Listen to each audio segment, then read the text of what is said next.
সূরা ফাতিহা নাজিল ও ইবলিসের পরাজয়। ১ ইবলিসের হাহাকার। পৃথিবী সৃষ্টির পর থেকে ইবলিস শয়তান মাত্র ৪ বার উচ্চস্বরে কেঁদেছিল। তার মধ্যে সবচেয়ে ভয়াবহ কান্নার দিনটি ছিল যেদিন পবিত্র সূরা আল ফাতিহা নাজিল হয়।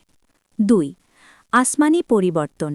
নবীজির আগমনের সময় শয়তানদের জন্য আসমানের খবর চুরির পথ বন্ধ হয়ে যায়।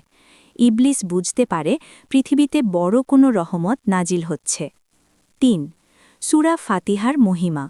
মক্কার আকাশে এক বিশেষ নূরের সাথে জিব্রাইল আলাইহিসসালাম আল্লাহর আরশের বিশেষ ভাণ্ডার থেকে এই সূরাটি নিয়ে আসেন।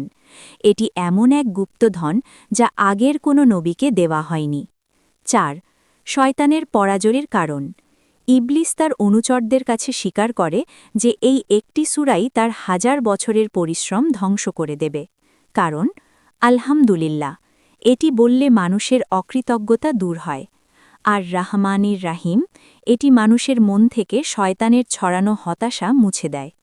সিরাত আল মুস্তাকিম, হেদায়েতের এই দোয়ার কারণে শয়তান মানুষকে আর জাহান্নামের পথে নিতে পারবে না। ৫ শয়তানের নতুন ফন্দি। সরাসরি সূরা পড়া বন্ধ করতে না পেরে ইবলিস মানুষের মনোযোগ চুরির পরিকল্পনা করে।